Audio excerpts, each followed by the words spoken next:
Les amis, bonjour. J'espère que vous allez bien. J'espère que vous vous portez bien. C'est déjà pas mal. Une vidéo très intéressante aujourd'hui où je vais où on va parler d'un sujet assez triste, hein. Assez triste, les amis. C'est un gars, c'est quelqu'un qui m'a envoyé un article là, que j'ai lu il y a quelques jours, d'un jeune homme qui s'est ôté la vie à cause d'une relation. D'accord. Bon, vous allez comprendre. Je vous lis l'article, mais à l'ancienne, hein, à l'ancienne. Je vais pas vous le poster, truc. Déjà de un parce que j'ai pas le temps, j'ai pas le temps de faire ça. Moi, je vous balance des vidéos comme ça en fait quand j'ai le temps, quand j'ai des idées, etc. Quand je trouve ça important, je vous balance des vidéos, ok. Mais je vais pas m'amuser à faire des montages et tout. Si t'es pas content, tu sais ce que t'as à faire. Voilà, tu pars. C'est ma chaîne, c'est ce que je veux. Et aussi parce que je trouve que c'est bien de rester authentique, de rester à l'ancienne. Voilà. Donc après ces sujets, quand je vous parle de ces sujets-là, d'accord. Il y en a qui me disent ouais pourquoi tu parles de ça. Mais tu vois pourquoi je parle de ça. Des cas comme ça qui se ôtent la vie, qui se suicident. Je parle de ça pour sauver des vies littéralement. Parce qu'avant les mecs ils se tuaient en guerre, en truc pour sauver leur patrie, leur truc. C'était quand c'était des vrais hommes. Maintenant les hommes d'aujourd'hui, les hommes d'aujourd'hui qui sont devenus émotionnels, qui sont devenus même si physiquement c'est pas le cas, ils sont devenus des femmes. Et les femmes sont devenues des hommes. Donc il y a une schizophrénie en fait sociale. C'est le moins qu'on puisse dire. C'est le moins qu'on puisse dire. Bon, allez, sans tarder, je vais vous le lire rapidement l'article. Donc, il avait toute sa vie devant lui. Kenley. Donc, c'est le jeune homme en question, il s'appelle Kenley. 23 ans. Putain. 23 ans. Mec, t'es un bébé à 23 ans. T'es un bébé. T'as toute la vie devant toi à 23 ans. T'as toute la vie devant toi. Un jeune homme plein de projets. On dirait pas. On dirait pas qu'il a plein de projets. Je pense pas. En tout cas. Parce que si tu mets au centre de ta vie cette relation, ça veut dire que t'as pas de projet. Hein. Le centre de ta vie, c'est pas tes projets, d'accord.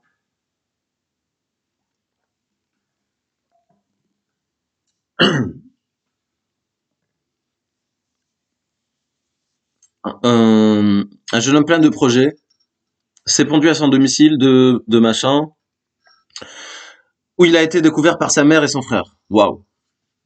Là, j'ai pas les mots. Hein. Pense à tes parents, pense à ta famille, à la réaction de ta famille, et même ton corps, il t'appartient pas, d'accord. C'est Dieu qui t'a créé. Parce que là, littéralement, c'est la nana ça devient ton Dieu. Tu vis pour elle. Je rigole, mais il y a rien de drôle. Mais voilà, vous m'avez compris. C'est le centre de ta life, d'accord. C'est la nana. Donc s'il y a pas la nana, ça y est, ta vie elle sert plus à rien, c'est ça. Mais pense à toi, pense à ton corps. Ton corps, il t'appartient pas, d'accord. Pense à tes parents, à ta famille, à tes proches, qui te voient un amour inconditionnel parfois, d'accord. Donc tu vas ruiner même leur vie. On continue. Où il a été découvert par sa mère et son frère après avoir souffert d'une relation amoureuse toxique. Toxique, c'est le nouveau terme à la mode, ça. Avant de rentrer dans une relation, ok. Avant de rentrer dans une relation, jette pas comme ça, hein, d'accord. C'est comme ton patron, par exemple, quand il te fait un CDD, un CDI, un machin. Il y a une période d'essai, d'accord. Il y a une période d'essai, ok. Pourquoi ils font la période d'essai à ton avis? Ils se jettent pas comme ça pour tester en fait. Toi aussi, tu dois tester. Fais la même chose dans tes relations. Teste la nana. Parce que parfois les nanas c'est des caméléons, elles vont porter des masques, c'est toujours bien au début, tu vois les ex c'est bien, le ça se passe bien, etc. Dans les 3 à 6 mois, ok. Et après c'est là où tu vois si tu valides ou pas la nana. D'ailleurs tu dois jamais valider quelqu'un, d'accord. Ça doit rester, ça doit rester un jeu en fait, d'accord. Donc toi si tu tu donnes ces ultimatums, ce genre de truc, ouais, je vais me suicider, je vais me truc. Il y a rien de d'imprévisible, d'accord? Donc ça enlève. Déjà, c'est ton côté féminin qui parle. Normalement, c'est la nana qui doit parler comme ça. Mais, mais comme les mecs, ça devient des meufs aujourd'hui, ils sont prêts à tout, d'accord? Parce qu'ils n'ont pas d'expérience avec la nana, ils connaissent pas la psychologie féminine. D'accord. Avant de rentrer dans une relation avec une nana, essaie de taper déjà sur Google, en fait, les statistiques. Les stats, ça ment pas. Les maths, ça ment pas. D'accord? Les maths, c'est pas que 1 plus 1 égale à 2. C'est aussi des stats, des probas. Tu tapes, tu regardes. Il y a un couple sur deux qui tient pas. Enfin, pour moi, c'est tous les couples qui tiennent pas. Hein. Enfin, il y a aucun. Aujourd'hui, en 2025, ça tient pas. D'accord? Donc, toi, t'es pas exceptionnel. Ta relation, elle est pas exceptionnelle. Viens pas me dire, oh non, elle est exceptionnelle. Je suis fou amoureux. T'es pas fou amoureux, t'es juste fou, en fait. Enlève le truc amoureux. Pour moi, t'es juste fou. Ok? Littéralement. Où il a découvert par sa mère. Non, ça, on l'a vu. Après avoir souffert d'une relation toxique, amoureuse toxique. Quelques instants avant de commettre l'irréparable, Kelly avait tenu sa nièce de quelques mois dans ses bras, comme pour s'accrocher à un dernier moment de tendresse. Ok.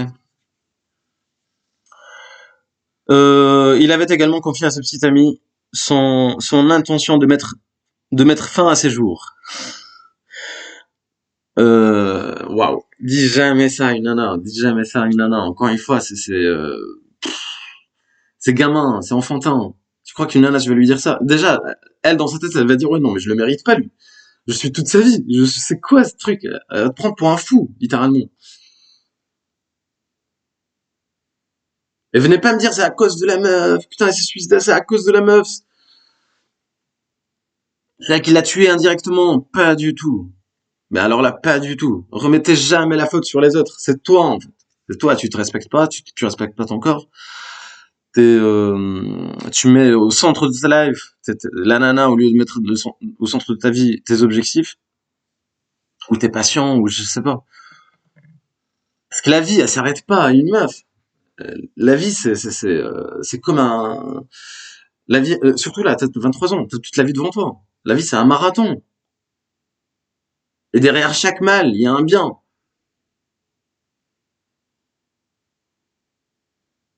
D'accord? Qui t'attend?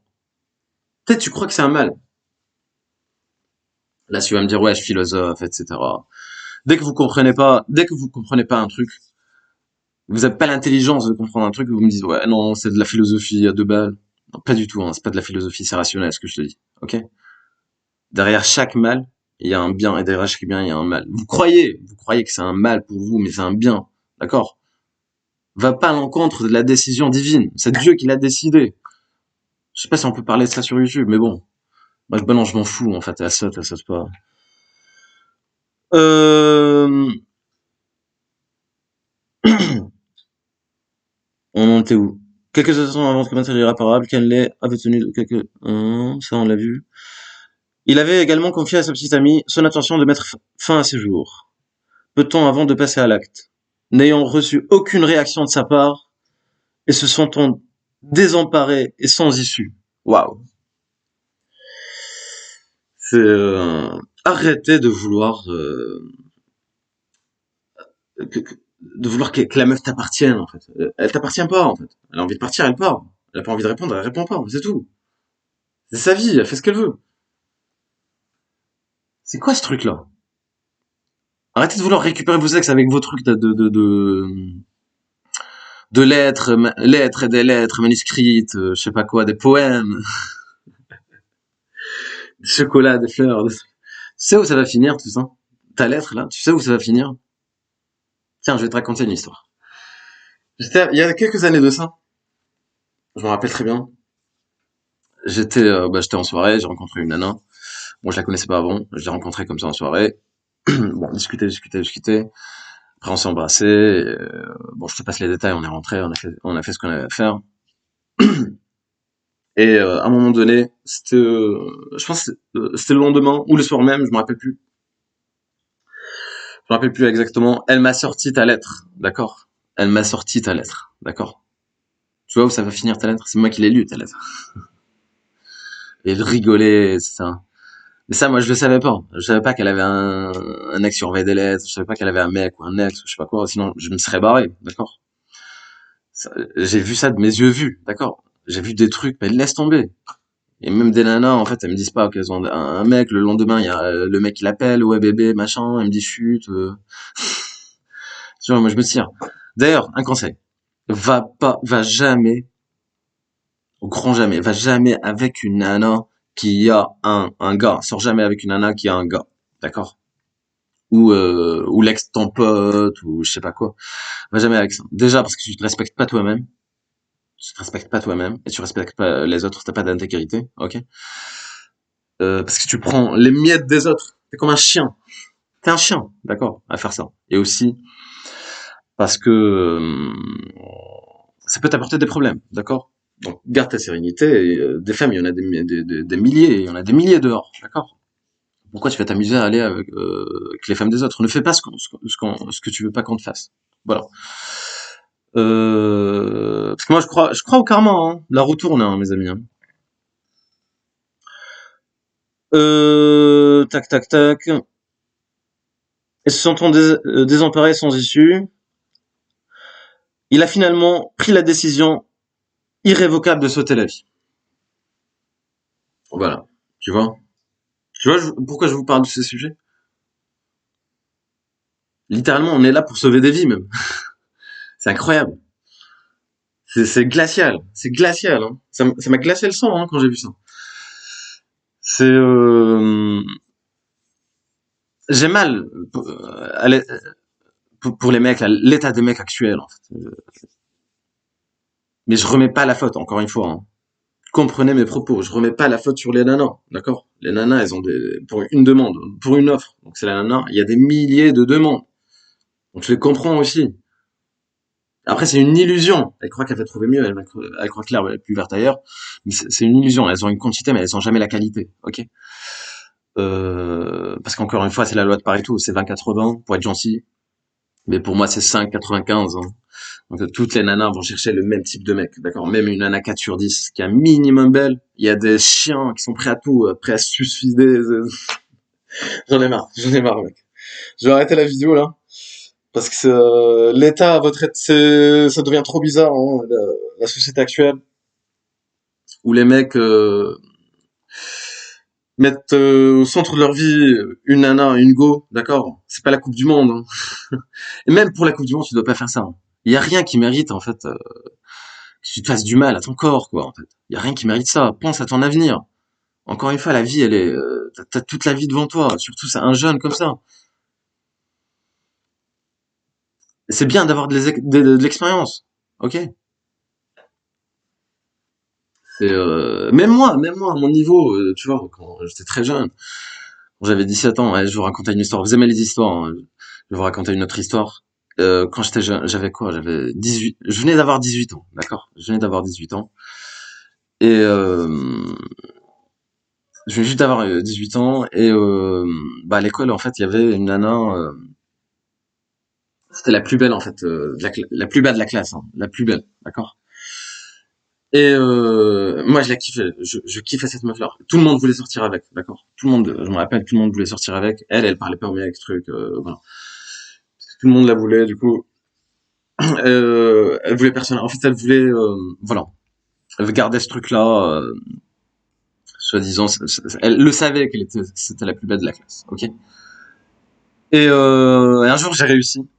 J'ai réussi à décrocher un rendez-vous avec elle. Voilà, on est sortis ensemble, etc. Et je me souviens très bien, j'avais un rendez-vous dans un. C'est assez flou dans ma tête, mais bon, je me souviens quand même du détail. Euh, on avait rendez-vous dans un bar, etc. Bon, j'arrive. Déjà, je mets ma meilleure chemise, parfum, je mets le parfum, je mets tout parfum, sûrement. Ça, faut jamais faire ça. Hein. Fais jamais ce truc de parfum, etc. Fais juste un peu tac, tac, pas besoin de mettre tout le, Saut de parfum, quoi. Je fais toutes les erreurs qu'il faut pas faire. D'accord? Je suis arrivé, machin, au rendez-vous. J'étais stressé, je transpirais. Tellement il me plaisait, bah, j'étais pas bien, tu vois. Et bon, je lui payais un verre, deux verres, resto, j'ai payé tout, tu vois. Tout ce qu'il fallait pas faire, je l'ai fait, tu vois. Je montrais, ouais, qu'elle était belle. Je dis, ouais, t'es belle, putain, trop bien. Et bon, la soirée se finit.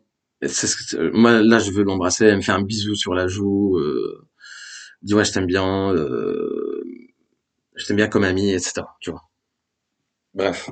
C'était un choc pour moi. J'ai pas compris. Je dis, moi, mon physique, truc, machin, c'est pas possible. Tu vois ce que je veux dire? Et là, bah, je rentre chez moi, etc. J'étais pas bien, tu vois. Et j'appelle ma mère. J'appelle ma mère. Tu vois, j'étais jeune, hein. J'appelle ma mère. Je me confie, etc. Je lui dis, voilà, ce qui s'est passé. Tu sais ce qu'elle m'a dit? Les meufs belles, elles aiment bien. Il faut déplaire, apprendre à déplaire à une nana belle, d'accord? Parce que ma mère, elle parle pas beaucoup. Quand elle parle, il faut l'écouter, hein. D'ailleurs, je t'aime ma mère, je t'aime ma maman. Elle m'a sauvé. Rien qu'avec ça, elle m'a sauvé la vie. Parce que moi, c'est du tac au tac. Tu me dis un truc, j'imprègne je suis un peu HPI, tu vois. Il y a beaucoup d'HPI dans la famille, d'ailleurs. J'ai imprégné le truc directement, tu vois. Je me suis dit, ouais, bon, du coup, qu'est-ce que je dois faire? Qu'est-ce que je dois faire pour la déplaire, etc. Lui déplaire. Et là, j'ai appelé, j'ai appelé le lendemain. On a repris un café, etc. C'était un café. Et je commençais, c'est ce que j'ai fait. Vu qu'elle m'a dit, ouais, on est amis, etc. Je dis, ok, pas de souci, bah, j'arrive, on prend un café, etc. Et là, je commence à draguer des nanas à côté, tu vois, tac, tac. À draguer des meufs à côté, tu vois. Et là, elle me dit, ouais, putain, tu me fais ça, moi, en fait, je me suis apprêté pour toi. Je lui dis, mais c'est toi qui m'as dit, bon, on reste amis, tu vois. Et après, j'ai bougé carrément, moi, je suis parti. Je suis parti. Tu sais quoi? Le soir, elle m'appelle, elle me dit, il y a pas mes parents chez moi, viens. Et je te kiffe, etc. parce que tu sors du lot, t'es pas comme les autres.